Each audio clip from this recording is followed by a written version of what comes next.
Olá, amigo telespectador assinante, estamos retornando com o Esporte Mais e no programa de hoje vamos falar do Campeonato Estadual do Rio de Janeiro, vamos falar de esporte nos municípios, também de outros estaduais e mais do esporte. Fique ligado, está começando o Esporte Mais.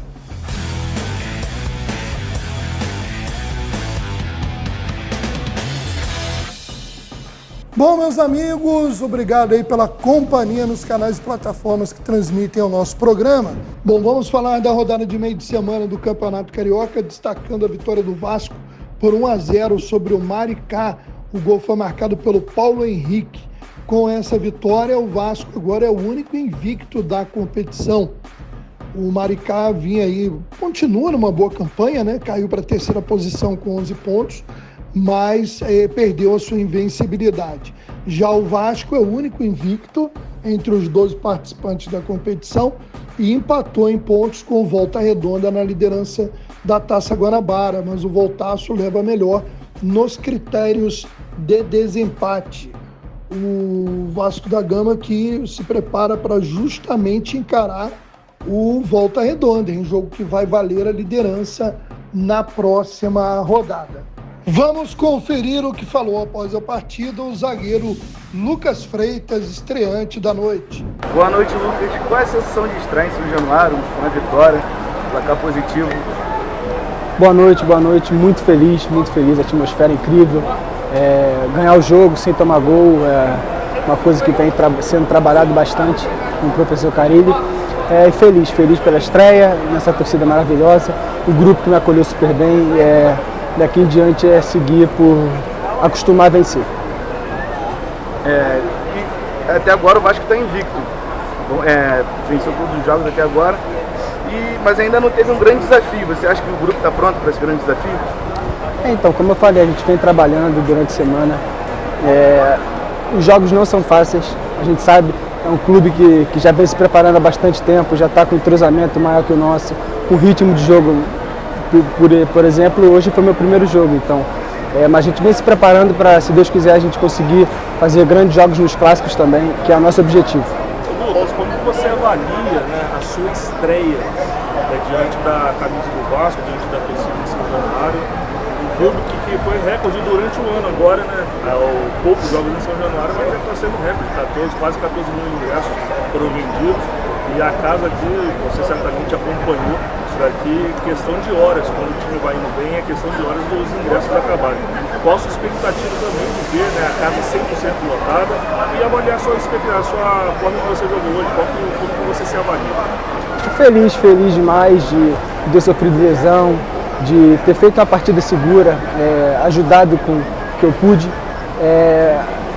Realmente a torcida é calorosa, a atmosfera é incrível, diferente do que eu já tinha vivido na minha vida, mas muito feliz de estar aqui, de representar o gigante que é o Vasco. E o grupo, aquilo que eu falei, o grupo me acolheu super bem, me deixou bem tranquilo em relação a isso. E aí é seguir trabalhando, dando o meu melhor, porque eu sei que Deus me colocou aqui e vai me fazer ter um grande sucesso aqui também. Se tem um jogo que descreve a palavra freguesia nos últimos tempos no futebol brasileiro, é Botafogo e Fluminense. Botafogo venceu o Tricolor por 2-1 na noite dessa quarta-feira e chegou à sua 7ª vitória consecutiva sobre o rival.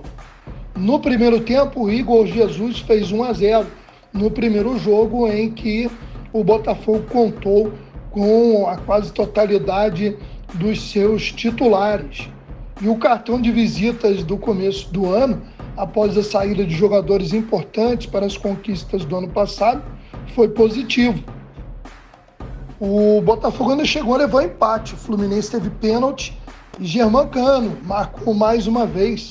Também um bom retorno para Cano, que volta a marcar gols aí nesse início de temporada, mas não foi melhor para ele porque no final da partida aconteceu um novo pênalti, dessa vez a favor da equipe do Botafogo, pênalti por sinal que, na minha opinião, uma bobagem do zagueirão Thiago Santos, que foi todo atabalhoado para a bola, sem a menor noção do que ia fazer, cometeu um pênalti até de certa forma desnecessário, e o Savarino, que não tem nada a ver com isso, bateu com muita categoria para decretar a 7ª vitória seguida do Fogão, 2-1 para cima do Flu.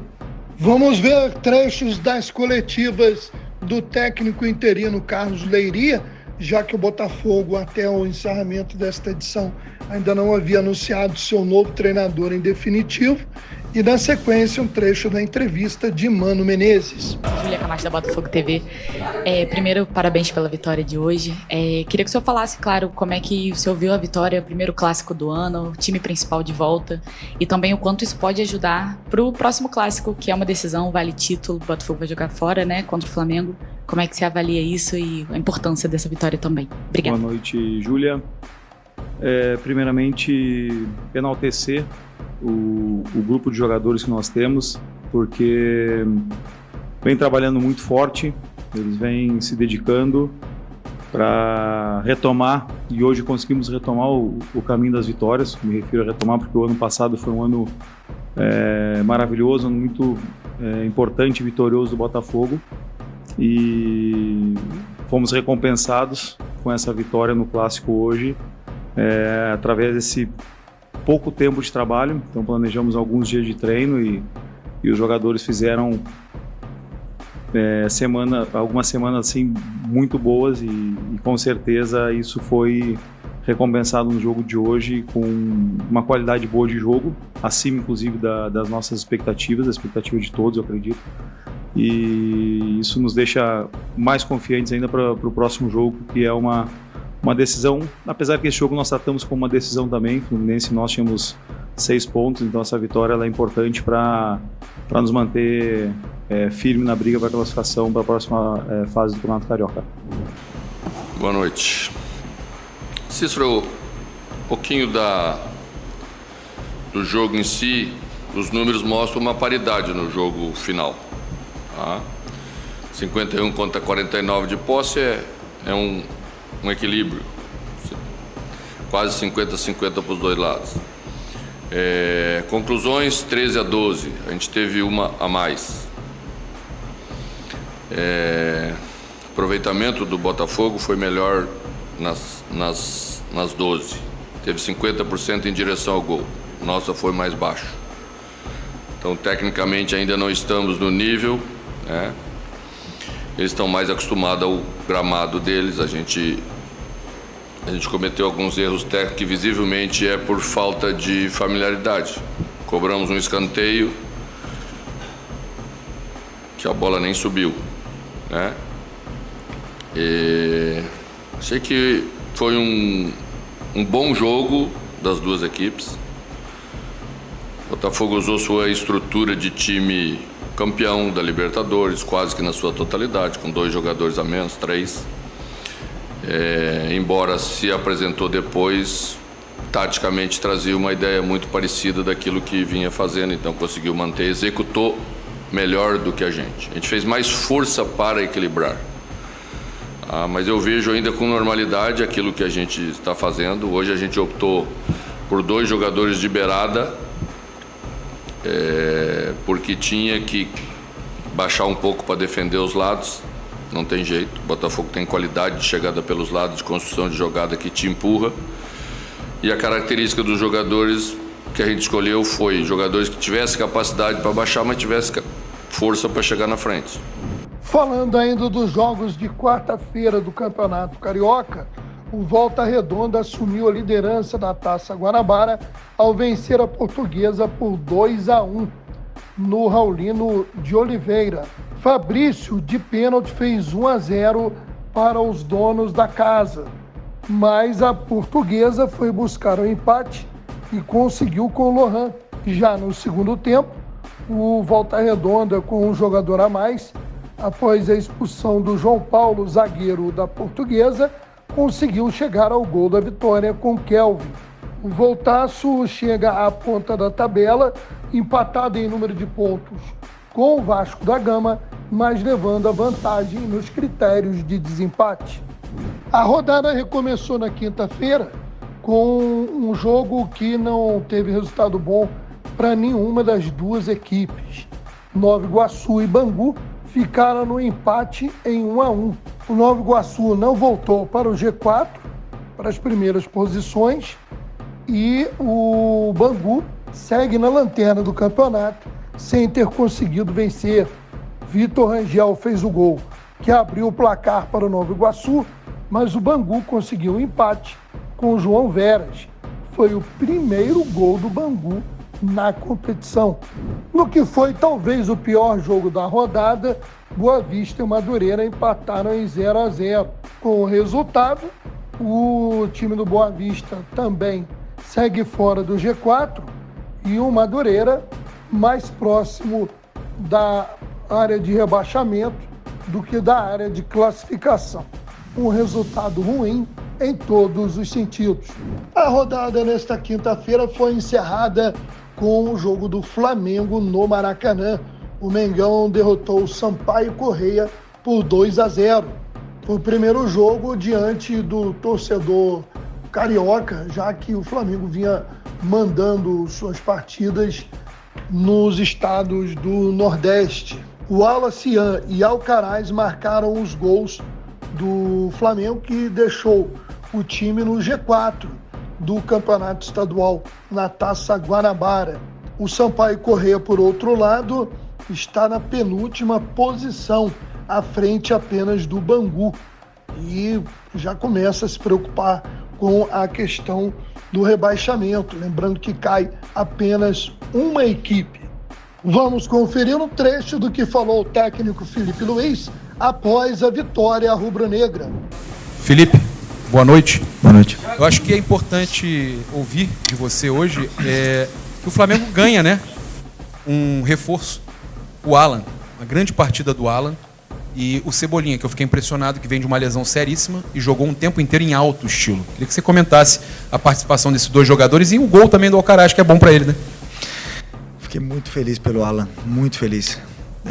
Já coloquei ele no jogo, no último jogo lá em Brasília, porque ele veio essa pré-temporada com outra atitude. É um jogador que... Desculpa, tem água, por favor. Água.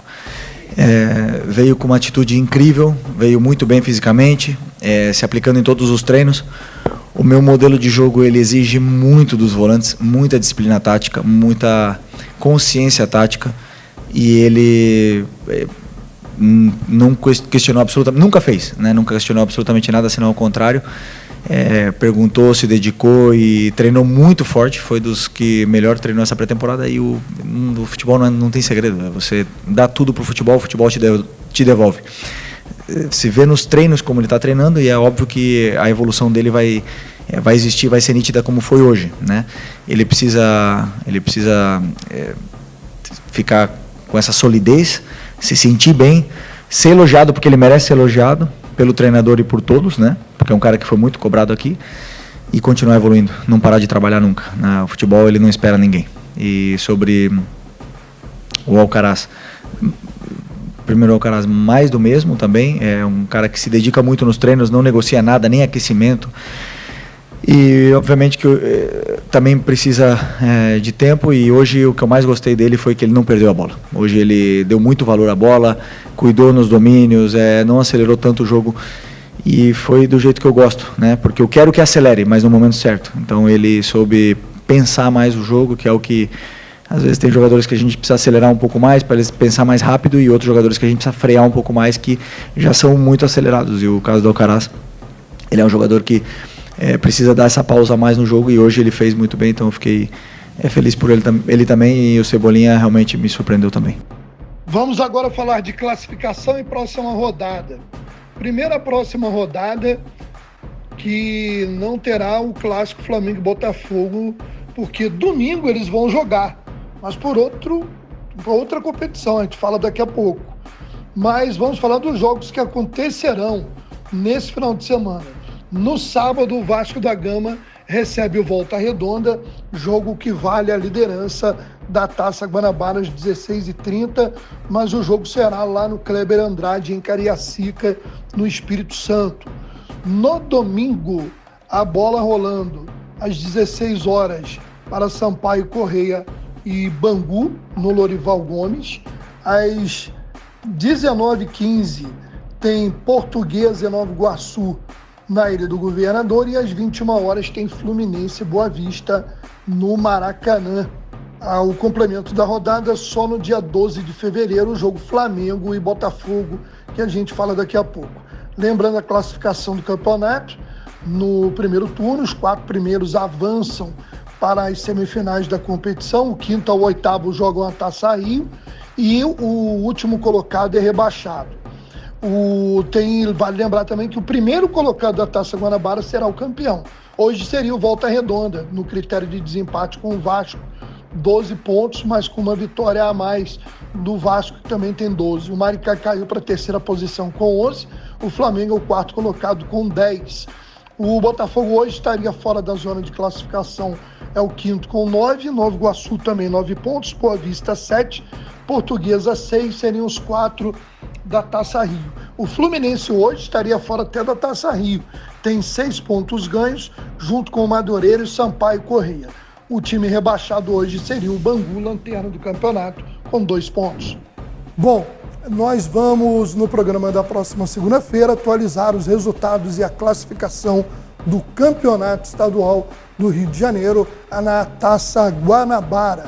A gente aproveita para falar rapidamente aí que outros estaduais já estão acontecendo, né? E alguns dos principais campeonatos. E na noite desta quinta-feira, teve gols do Gabigol.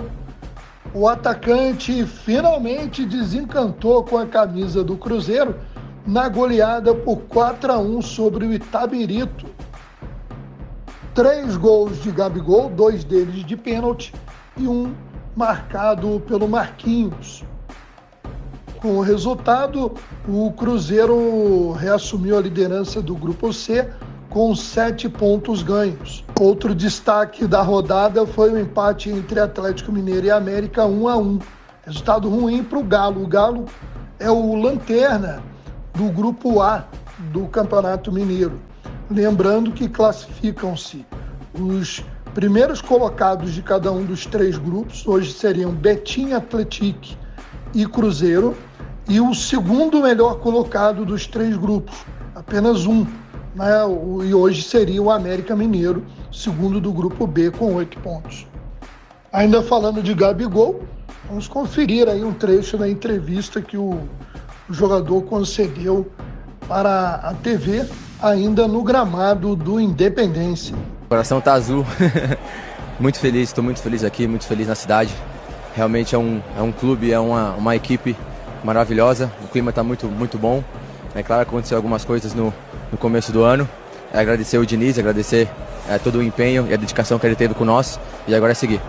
Sobre esse momento que o Cruzeiro está passando, uma troca de treinador, mas como que tá conhecer o grupo aos poucos, se entender com o Pereira, com o Dudu, como que tá você com o grupo, Gabigol? Cara, eu estou muito feliz, cada vez eu vejo que a minha escolha foi a mais acertada. Os companheiros estão me ajudando bastante, tanto dentro como fora de campo, estão me adaptando a tudo, é um começo, né? Às vezes a gente vê ali o Pereira deixou a bola, o Dudu não entendia, as coisas vão criando química com o tempo. Então eu estou muito feliz, espero continuar no jogo e conseguir a vitória. No Campeonato Gaúcho, destaque aí as vitórias, né, com facilidade dos grandes clubes. Os favoritos todos venceram na rodada. O Internacional derrotou o São José por 2-0 e é o líder do Grupo B com 7 pontos. O Grêmio venceu o Monson por 3-0 e lidera o Grupo A também com 7 pontos. E o Juventude ganhou o Guarani por 1-0 e lidera o Grupo C com 6 pontos. Vale lembrar que o regulamento do Campeonato Gaúcho é o mesmo do Campeonato Mineiro para a classificação. Os clubes são divididos em 3 grupos, sendo que eles não se enfrentam dentro do próprio grupo. Serão 8 rodadas com os times, por exemplo, do Grupo A, enfrentando todos dos grupos B e C. Ao final das 8 rodadas, o primeiro colocado de cada grupo e o segundo melhor colocado na classificação geral avançam. Hoje seriam Grêmio, Internacional e Juventude como líderes dos grupos e o Caxias como o melhor segundo colocado.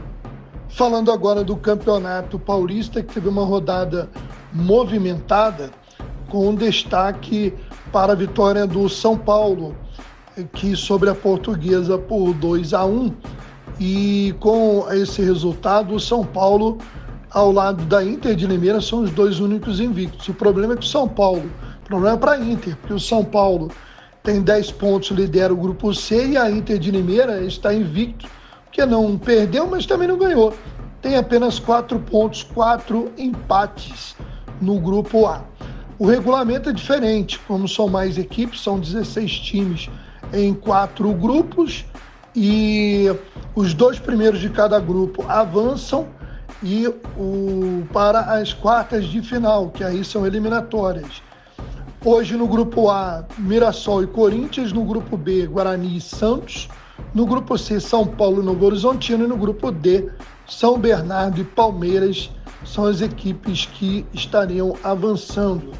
Outra diferença do Campeonato Paulista é semelhante ao Campeonato Mineiro ao Gaúcho. Os times não jogam dentro do próprio grupo, mas enfrentam os times dos outros grupos. Porém, tem 4 rodadas a mais, porque são 16 equipes no Campeonato Paulista. Então, ao invés de jogarem 8 rodadas, como no Gaúcho e no Mineiro, na fase de classificação, os times paulistas jogam 12 rodadas na primeira fase. Mas eu queria falar um pouquinho agora de esporte nas cidades. Trazemos aí um registro de reunião da Liga de Desportos de Guapimirim, nesta quarta-feira, dia 29, onde foi entregue o certificado de campeão guapiense ao Pacua, campeão invicto do ano passado. Também foi entregue o certificado de craque da final do campeonato ao atleta Thiago Ramos, o Caçapinha, que marcou 2 gols na grande final. Tá aí o registro no nosso Esporte Mais. Foram entregues outras homenagens durante a reunião, que a gente traz aqui, ó. A equipe do Citrolândia, campeão da categoria Sub-16, e o jovem atleta Pedro Valim, que foi o destaque da final na categoria. E a gente vai fazer um registro aqui de boa participação de atletas magienses no meio desse mês de janeiro, na competição do Rio Summer International Open de Jiu-Jitsu, ocorrido na Arena Coronel Venceslau Malta. As atletas magienses Amanda Rodrigues e Letícia Lamônica participaram bem da competição. A Amanda levou a medalha de ouro na categoria faixa preta adulto feminino leve. Ela faz parte do programa Bolsa Atleta do município de Magé. Outra atleta que se destacou foi a Letícia Lamônica, que conquistou 3 medalhas: ouro na categoria meio pesado, prata no absoluto no Ji, que é o jiu-jitsu sem pano, e bronze na categoria meio pesado no Ji, que é o jiu-jitsu com kimono. Parabéns às atletas. Bom, quero agradecer a nossa equipe técnica e agradecer a você que nos acompanhou em mais um programa. Um ótimo final de semana. Segunda a gente está de volta.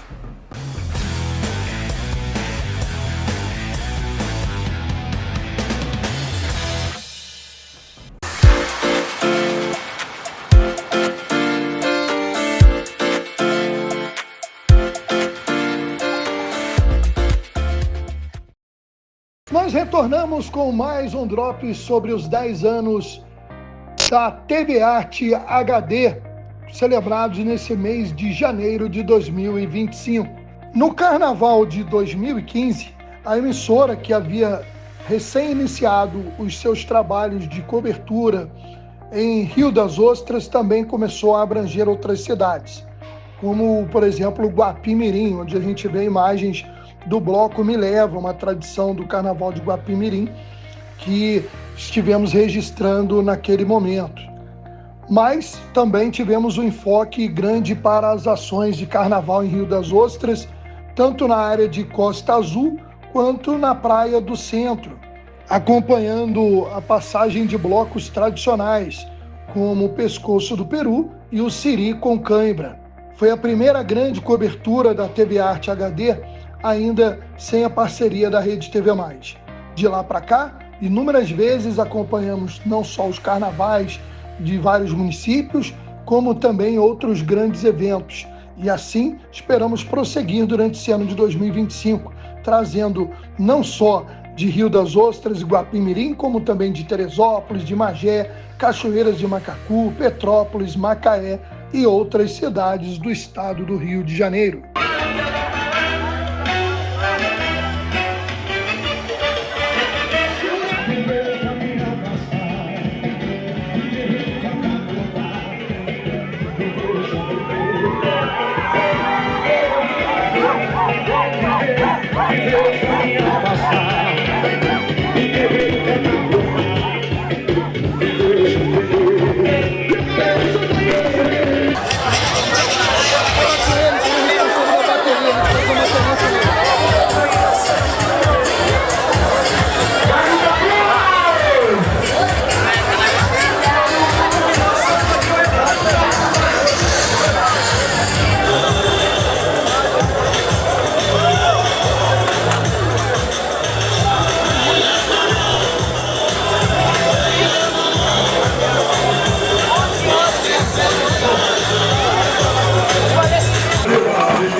esplendor da agricultura, as riquezas minerais, cachoeiras se afigura, um pomar entre rosais.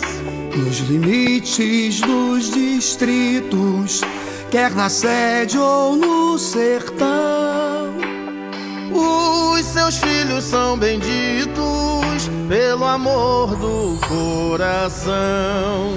Cachoeiras tão formosa, se destaca bem feliz, como estrela majestosa no cenário do país.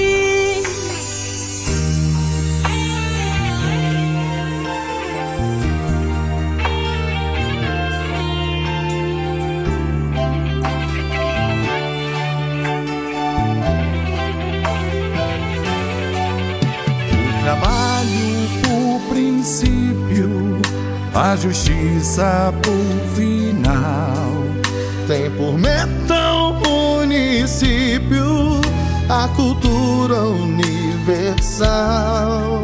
Sem recalque ou preconceito, tem por base o bem comum. Por todos no direito, no dever todos por um.